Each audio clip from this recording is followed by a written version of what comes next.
আপনি শীতের রাত্রে ৩টার সময় উঠে গোসল করবেন, সেহরির আগে করার দরকার নেই, ফজর পর্যন্ত থাকেন, সেহরি করেন, তারপরে কি করেন, গোসল করেন। উদীয়মান তরুণ বক্তা হাফেজ মাওলানা মুহাম্মদ আব্দুল্লাহ জাহাঙ্গীর সাল্লাল্লাহু আলাইহি সাল্লাম ১৫০০ বছর আগে বলে গিয়েছেন, লা ইয়াদখুলুল জান্নাতা জাসাদুন গুদিয়া বিল হারাম, হারাম বক্ষণকারী দেহ জান্নাতে প্রবেশ করবে না।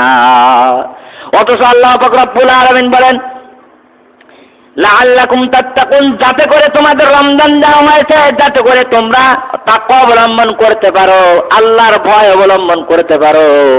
এখনো পর্যন্ত দীর্ঘ ৫টা-৬টা রমজান চলে যায়, এখনো পর্যন্ত আমাদের মধ্যে তাকওয়া আসি নাই। যদি তাকওয়া আসতো মিথ্যা কথা ছেড়ে দিতাম, যদি তাকওয়া আসতো তাহলে সুদের কারবার ছেড়ে দিতাম, যদি তাকওয়া আসতো সমস্ত প্রকার খারাপ ছেড়ে দিতাম, মিথ্যা কথা চগলখড়ি বদমাইশি যত প্রকার খারাপ কাজ আছে খারাপ কাজগুলো ছেড়ে দিতাম।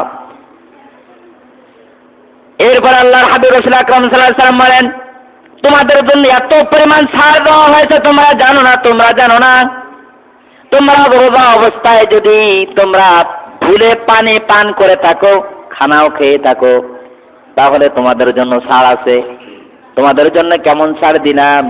ওয়ান আবি হুরায়রা রাদিয়াল্লাহু তাআলা আনহু আনিন নবী সাল্লাল্লাহু আলাইহি ওয়াসাল্লাম ইযা নাসিয়া আহাদাকুম ফাআকালা আও শারিবা, কোন ব্যক্তি যদি রোজা থাকা অবস্থায় ফাআকালা, সে যদি খেয়ে ফেলে, আও শারিবা, সে যদি পান করে ফেলে, ফালিতুম্মা সাওমাহু, তাহলে এই ব্যক্তি রোজাটা পূর্ণ করবে, কারণ এই রোজার পর আর কিছু খাবে না।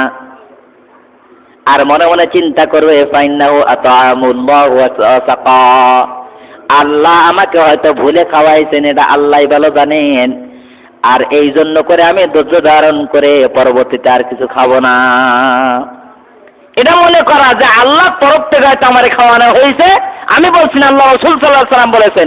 এই হাদিসটি সহিহুল বুখারী ১৯৩৩ নম্বর এবং মুসলিম শরীফের ১১৫৫ নম্বর হাদিসের মধ্যে হাদিসটি এসেছে যে তোমরা তো রোজা রাখো, তোমাদের মধ্যে যদি কেউ ভুলে খানা খেয়ে ফেলে তাহলে সে রোজা পূর্ণ করবে।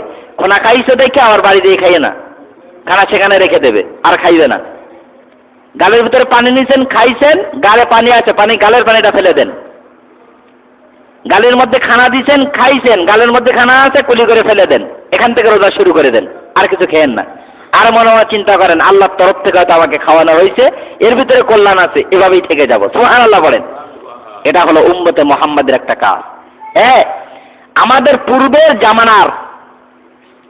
জামানার যারা ছিলেন তারা রোজা অবস্থা কথা বলা যেত না, বুঝলেন? আমরা তো খানাই খাই না, শুধু খানাই খাই না। আর আগের পূর্বের যারা ছিল, আমাদের আহলে কিতাব যারা ছিল, তাদের কি ছিল নিয়ম? যে তারা কথাও বলা যাবে না। কারণ মারিয়াম আলাইহিস সালামকে যখন জিজ্ঞাসা করলো তোমার পাপের ফল, তুমি বলো সন্তান কার? মারিয়াম সালামকে কি বলা হয়েছিল? যে পাপের এই ফলটা কার তুমি বলো। মারিয়াম সালাম কি বলবে? এটা আল্লাহর তরফ থেকে আসছে। মারিয়াম সালাম বললেন ইন্নী সাইম, আমি কি? আমি রোজাদার, আমি রোজাদার। তার মানে এই হাদিস, এই কোরআনের আয়াত দ্বারা বোঝা যায় যে ইতিপূর্বে যারা ছিল আহলে কিতাব, তাদের রোজা অবস্থায় কথা বলা যাইতো না। আমাদের তো সব চলে, শুধু খাওয়াটা না বন্ধ। এরপরে আল্লাহর হাবিব রাসূল আকরাম সাল্লাল্লাহু আলাইহি সাল্লাম বলেন, হযরত আয়েশা রাদিয়াল্লাহু তাআলা বলেন, শুধু তোমাদের এটা ছাড় দিছে না তো, শীতের রাত্রে রোজা কষ্ট হচ্ছে, জুনুব অবস্থায় গোসল ফরজ হয়েছে, সমস্যা নেই তো, তোমার শেষ রাত্রে ওটা ছেড়ে আগে গোসল করার দরকার নেই। ওয়ান আয়েশা রাদিয়াল্লাহু তাআলা আনহা قالت كان رسول الله صلى الله عليه وسلم يدركه الفجر وهو جنوب من اهله, আল্লাহ রাসূল সাল্লাল্লাহু আলাইহি সাল্লামকে যখন গোসল ফরজ হতো, আমরা দেখেছি ফজর পর্যন্ত আল্লাহ রাসূল থাকতেন, ফজরের নামাজ পর্যন্ত আল্লাহ রাসূল থাকতেন।